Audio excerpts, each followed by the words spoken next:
መንትያነት ወይም በመልክ መመሳሰል ለአንዳንዶቻችን ብቻ የሚሰጥ ልዩ የውልደት ብሎም የተፈጥሮ ጸጋ ነው። ይህ አብሮን ከተወለደው እህት ወይም ወንድም ጋር የመመሳሰል ጸጋ በአንዳንድ ወላጆች ዘንድ እጅጉን የሚፈለግ ሲሆን፣ በተቃራኒው አንዳንዶች ደግሞ መንትያ ልጆችን ማሳደግ እጅግ ከባድ እንደሆነ ሲናገሩ ይሰማል። እነዚህ የማይነጣጠሉ በመልክም ሆነ በባህሪ የሚቀራረቡ ፍጥረቶች ታዲያ የሰው ልብ የመያዝና ዓይንን የመሳብ ተፈጥሯዊ ጸጋ ታድሏቸዋል። ምንም እንኳን መንትዮች የመልካቸው መቀራረብ ለተመልካች ቢስብም አንዳንዴ ሁኔታው በተቃራኒው አስደንጋጭ ሊሆንም ይችላል። አልፎ አልፎ ባልተለመደ ሁኔታ መንትዮች ተጣብቀው ወይም የአንዳቸው አካል ከሌላኛው መንትያቸው አካል ጋር ተያይዞ ሊፈጠሩ ይችላሉ። ይህ ሁኔታ አሁን ላይ እየተለመደ ቢመጣም በአንድ ወቅት እንዲህ ያለ ተፈጥሮ የነበራቸው መንትዮች በርካታ ውጣ ወረዶችና ነቀፌታዎችን ያሳለፉበት ታሪካቸውም ነው።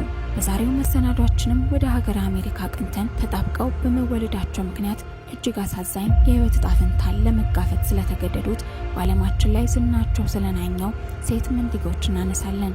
ለቻናላችን አዲስ የሆናችሁ ላይክ፣ ሼር፣ ሰብስክራይብ ማድረጋችሁን አይርሱ እያልን በቀጥታ ወደ ታሪኩ እናልፋለን።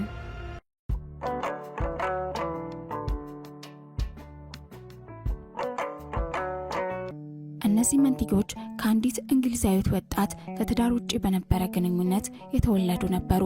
ገና በጨቅላነታቸው ወላጅ እናታቸው የፈጣሪ ቁጣ ነው በማለት በገንዘብ አሳልፋ ሸጠቻቸው። በወላጅ እናታቸው የተሸጡት እነዚህ እንስት መንትዮች አዲስ አሳዳጊ ያገኙ።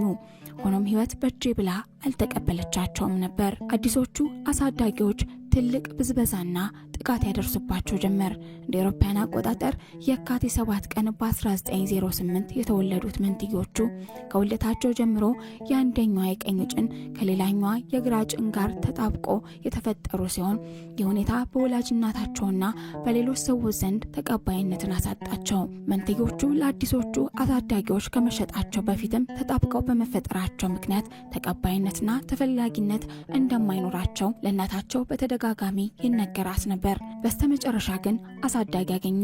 በሀገር እንግሊዝ ብራይተን ከተማ የተወለዱት ዴዚና ቫዮሌት ሂልተንን በቀዶ ሕክምና ለመለየት ተሞክሮም ነበር።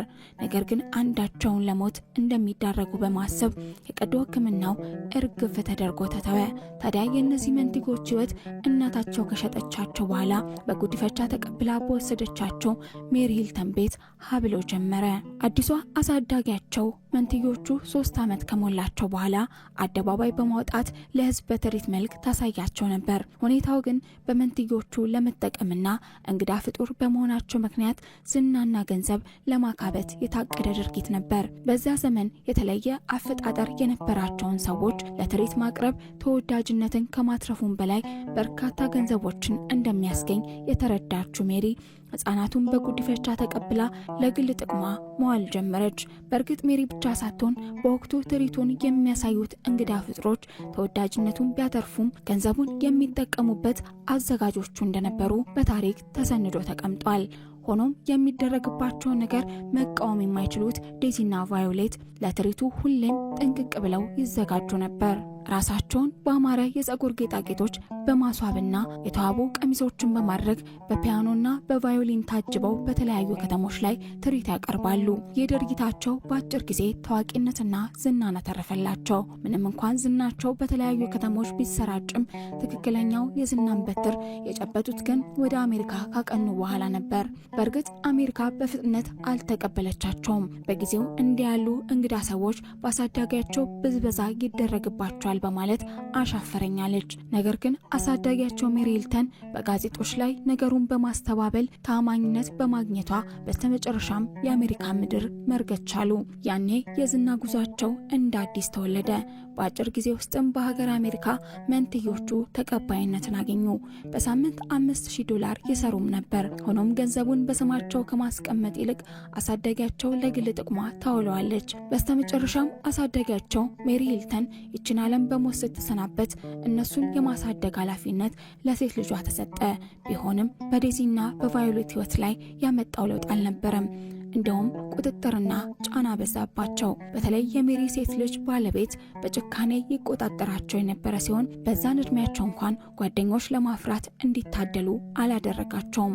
ወደ ውጪ ሲወጡም ጠባቂዎች ስለነበራቸው ከህብረተሰቡ ሙሉ ለሙሉ ተገለው ቆይተዋል። ለእነዚህ መንትዮች ብቸኛ የነጻነት ቀናቸው ትርኢት የሚያሳዩበት ጊዜ ነበር። በትርኢቱ ላይ ከመጋረጃ ጀርባ ከሚያገኟቸው አቅራቢዎች ወይም ተዋናዮች ጋር ብሶታቸውን ይጨዋወታሉ። የሁኔታ ታዲያ የዓለም ዝነኛ የቲያትር ባለሙያ ከነበረው ሃሪ ሁድኒ ጋር አስተዋወቃቸው።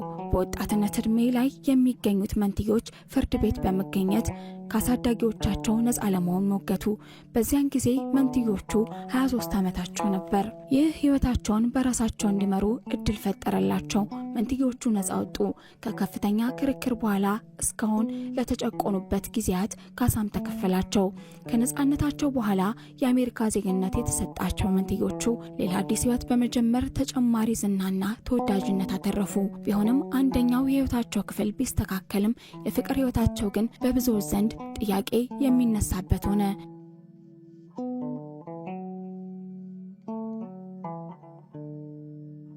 በየጊዜው ከሚነሱባቸው የሰዎች አሉባልታዎች መካከልም አንዱ የነበረው መንትዮቹ ከብዙ ወንዶች ጋር የፍቅር ግንኙነት አላቸው የሚለው ሐሜትን ያዘለ ወሬ ነበር።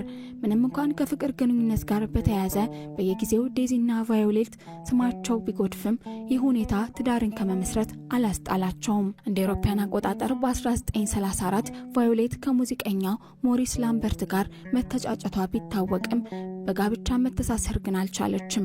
ለጋብቻ እክል የሆነው ምክንያት ደግሞ የሀገሪቷ መንግስት እንዲህ ያለውን ጋብቻ እንደ ሞራል ደንብ ጥሰት አድርጎ ስለሚቆጥር ነበር። በተቃራኒው መንትዮዋ ዴዚ በወቅቱ ከተዋናይ ሃልኖርድ ጋር የነበራትን የፍቅር ግንኙነት ወደ ትዳር ለማዝለቅ በጋብቻ ለማሰር ቻለች።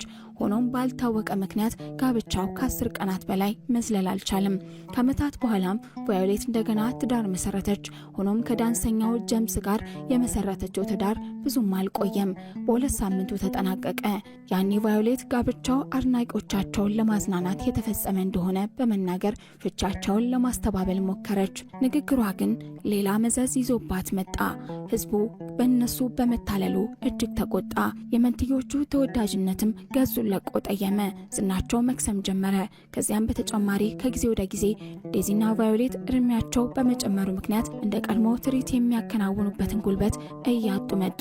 ይህንን የተረዱት መንትዮቹ በወቅቱ እጅግ የተወደደላቸውን ጄን ፎርድ ላይፍ የተሰኘውን ፊልም በመሪ ተዋናይነት ተጫወቱ። ፊልሙም እጅግ ተቀባይነትን አገኘ። ብዙም ሳይቆይ ግን ዳግም ህይወታቸው ባልታሰበ መልኩ ጠየመ። ይህ ነገር ሴራ ነው የሚሉ ሰዎችን ቢኖሩ ጉዳዩ ሁለቱን እህትማማቾች ፍርድ ቤት ከመገተር አልቦዘነም። ፍርድ ቤት የወሰዳቸው ጉዳይም አንደኛዋ ሴት የሌላኛዋን መንትዮዋን ፍቅረኛ ገላለች የሚል ክስ ነበር። ይህ ሁኔታ ሌላኛዋን ንጹህ የሆነችውን እህቷን ጨምሮ ወህኒ ቤት ወርውሯል። ይህ ታሪክ በፊልምም ተቀርጾ በመቅረብ ፊልሙ በበርካቶች ዘንድ የታየ ቢሆንም ለዴዚም ሆነ ለቫዮሌት ያስገኘላቸው ጥቅም አልነበረም። በወቅቱ የመንትዮቹ ስራ አስኪያጅ የነበረው ግለሰብ ከፊልሙ የተገኘውን ገንዘብ ሙሉ ለሙሉ ይዞ ጠፋ። መንትዮቹም በአካባቢያቸው በነበሩ የግሮሰሪ ባለቤት አዛውንት ዘንድ ስራ አገኙ። ጎን ለጎንም የድንች ጥብስ እየጠበሱ ይሸጡ ጀመር። በዚህም ሁኔታ ኑራቸውን ሲገፉ የነበሩት እህትማማቾች በ1969 ዓ.ም በአዲስ ዓመት ዋዜማ አካባቢ ዴዚ በሆንግ ኮንግ ጉንፋን ተጠቃች። በሽታው ዴዚን እስከ ወዲያኛው ይህችን ዓለም እንድትሰናበት አደረጋት። መንትዮዋ ቫዮሌትም ብዙም ሳትቆይ ተከተለቻት። ዴዚና ቫዮሌት በኑዛዜያቸው መሰረትም በአንድ ሬሳ ሳጥን ውስጥ ተቀበሩ። ከልጅነታቸው እስከ እልፈታቸው ተነጣጥለው መኖር ያልቻሉት የእነዚህ መንትዮች ህይወት የብዙዎችን ልብ ነካ። እስከ ዛሬም በአፈጣጠራቸው የደረሰባቸውን መጥፎ ዕጣ ፈንታ ለመቀየር ትልቅ ጽናት የነበራቸው መንትዮች እንደነበሩ የሚነገር ሲሆን የአንድ ወቅት የራስን የመሆንና የቆራጥነት ምሳሌ ተደርገውም ይወሰዳሉ ይለናል የታሪክ ማህደራቸው። ውድ የቻናላችን ተከታታዮች ይህንን ውብ ታሪክ በዚሁ የፈጸምን ሲሆን በየጊዜው ሌሎች እውነተኛ የፍቅር፣ የወንጀል እንዲሁም አስገራሚ ታሪኮች እንዲደርሷችሁ ከፈለጋችሁ ላይክ፣ ሼር፣ ሰብስክራይብ ማድረግ አይርሱ እንላለን።